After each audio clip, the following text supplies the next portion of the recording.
Okay. Donuts!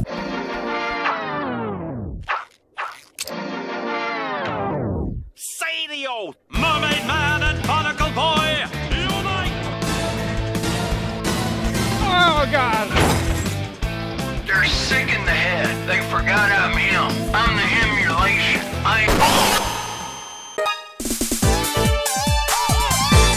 Yeah, that's right. Today I get to talk about one of my favorite games. Made by the wonderful people at Clever Endeavor Games, Ultimate Sheep Raccoon is a spiritual successor to the beloved first game that is Ultimate Chicken Horse. You know, the game that has you placing platforms in real time to screw over your friends?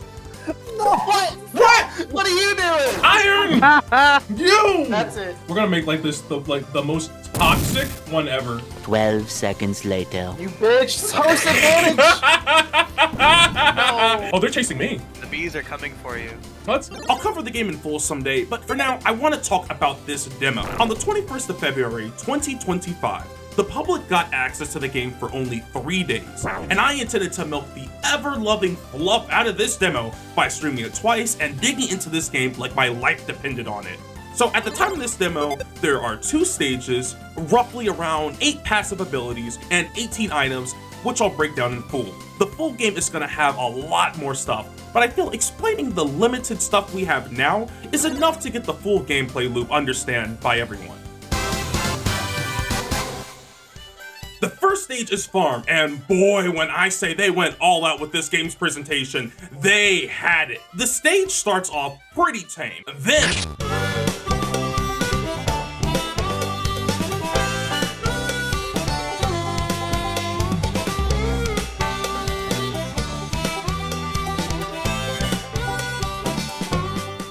I was speechless. When this started playing, I was like, bro, who's responsible for this? Like, when I get a hold of those credits, I will find who made this music. I love you. Music that makes you feel like you're on a grand adventure with the boys, about to have the time of your life. It makes me want to live, man. I'm sorry for being dramatic, but it's like, is this how grandma feels when listening to gospel music? All right, but I'm getting a little too lost in the sauce. But yes, Farm, much like the original Chicken Horse, is the first stage. It's pretty basic in terms of layout, but it gets the job done with enough bumps and curves to make New Jersey jealous. Not to mention plenty of open land to place traps for your friends. The second stage is Scrapyard, and it bears a striking resemblance, at least in theme, to Metal Plant from the first game. As with most games, the gimmicks here are going to be the conveyor belts and a massive pit filled with all the electric bikes and scooters that companies dumped on city streets in America back in 2019. What's also nice is the split paths, which gives you a lot of options when navigating the stage.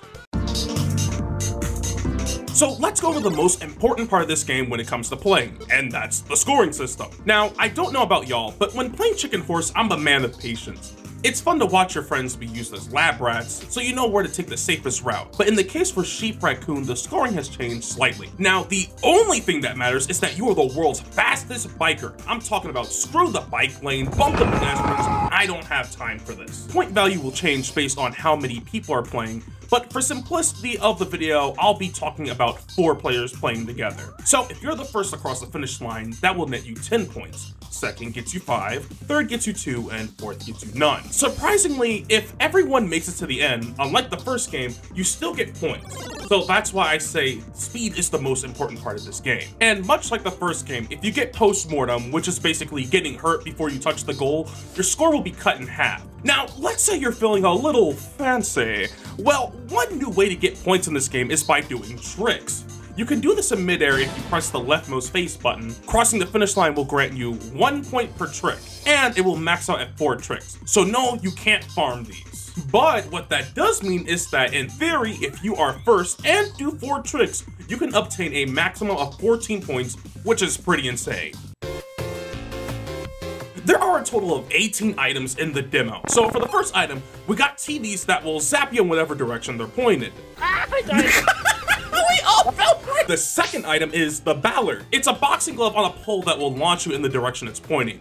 Also, quick side note, and I hate to show off my inner stupid American here, but I would just like to note that I have never heard of that word until writing the script for this video. Like, I knew these things existed, but I always called them something generic, like a pole or whatever. Either way, I may be a stupid American, but I do know how to do basic research. The next item is a trash can that acts like a cannon, and if you're familiar with the first game, you'll know how it works. However, this time, it does rotate a little bit. You get to pick in the direction you get launched. After that, we got the infamous coin, which is worth 5 points. The fan returns from the first game that blow you around in whatever direction it's pointing. The lamp is actually something you can grapple to, and if you're in the radius of it, you can also swing off of it and build up some speed to fling yourself much further. Next up is the pendulum, which swings back and forth like a wrecking ball, but much like the other objects, instead of harming you, you'll only be knocked back. The picnic table is a destructible platform, much like the crumbling block or the one-time use platform from the first game. The next two objects are rails, which you can grind on, and the best part is that you can jump from rail to rail.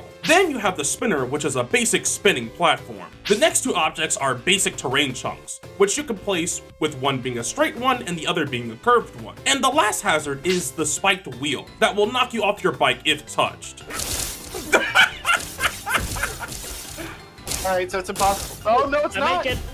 I made it. So long. Wait, So you so get- long, wait guys. for me! Wait for me! The next two items affect your bike, but only on the terrain, with the first being the spring gel that bounces you upwards. The next is a treadmill gel that speeds you up as you ride over it. And returning from the first game, we have the TNT, which will blow up any objects in its radius. And lastly, we have the big nuke, which blows up more objects, but in an even bigger radius. And that covers all the objects. Now, if there's one thing that really interests me about this game, it's the...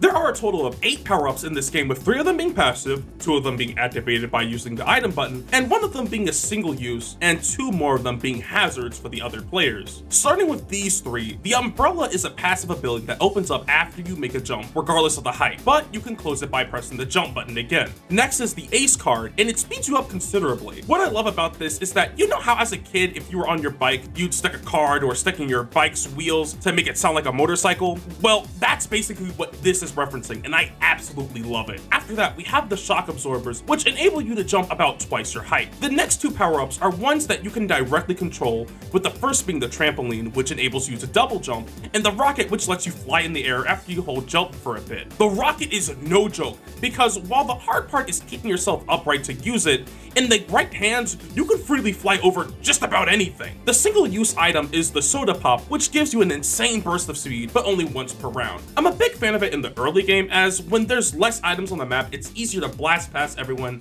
and snag first place. The last 2 power-ups are hazards, and the first is honey, which serves to slow down players that run into it. The last hazard is the bomb on a whoopee cushion, which won't hurt others, but will bounce them backwards, which is great for covering a choke point or guarding the goal. Let's see. Thank you, Tay. You No. idiot! See? That's what you get. Another thing about these power-ups that I forgot to mention too is that they also stack on top of each other. So let's say you get another trampoline or another shock absorber thingy. Basically, you can have a triple jump or your jump goes 3 times as high, which I really love. Now, one thing I love seeing in the game is the advanced mechanics and tricks that add to the game's complexity. And one thing the game doesn't tell you outright is that you can balance yourself on the ground and in midair by using the shoulder buttons. By holding the L and R buttons, you'll rotate yourself counterclockwise and clockwise respectively, which will enable you to do things like this. You can do flips, and when landed, it will grant you a trick point. And you can also balance yourself in midair to make better landings. Think of something like Excite Bike. I mean, there's a pretty generous hitbox enabling you to do junk like this. Now, while scripting this video, I noticed that IGN did a developer interview, and one of the devs listed off a very important fact I feel more people should hear. I will give you guys a secret because I like you guys and I want you to do well. If you're going on a treadmill that's going the wrong way for you, doing a wheelie can help you bypass that if you want to be fancy. You can use your triggers to rotate your gears a little bit and pop a wheelie. And sure enough, I did a test and it works. Now that we got that out of the way, let's talk about... So there are quite a few details between the trailer, what we got in the demo, and what IGN showed off. Now, when comparing the trailer to the demo, there are some key notable changes that shows the team at Clever Endeavor are working really hard to polish and improve things at every turn. For example, in the trailer version of The Farm, the track you would ride on was a lot more basic, being less detailed overall. Parts like the hump and the bump have changed in considerable size, and the gap in the middle is now significantly smaller in the trailer compared to the demo. As for the scrapyard, we don't see too many changes, but the platform here is not angled upwards, and there's a lot less trash in the abyss. We can also see that power-ups and items used to have names above them in the trailer, but have seemingly been removed. And speaking of said items, the scale and size of them are enormous, like this spinner right here. The best part about this trailer is that we can see some elements that were not added to the game yet or have been changed. While not in the demo, we can see the spike balls return, but after thinking about it, I think they're just a fill-in for the spiky spinners that oddly enough don't show up in the demo. And the last thing I noticed is that in the trailer is how the bounce item you put on the track is green instead of the orange we have now in the demo. Other details I can learn off the top of my head is that when you fall off your bike, you will respond to whoever your bike is. And I do find it quite interesting that if either you or your bike touches the goal when you get knocked off, then it will still count as you finishing, but with post-mortem. The final two details I found was during the video with IGN where they got to play the game with the developers. For one, we get to see this door shutter object that wasn't in the demo. It looks like it takes some damage over time in order to open. But I want you to listen to what one of the devs says here about bombs. Can you get rid of something that was just placed in this round? So right now you can because it's early, but that's actually a planned feature to stop that. Okay, wait.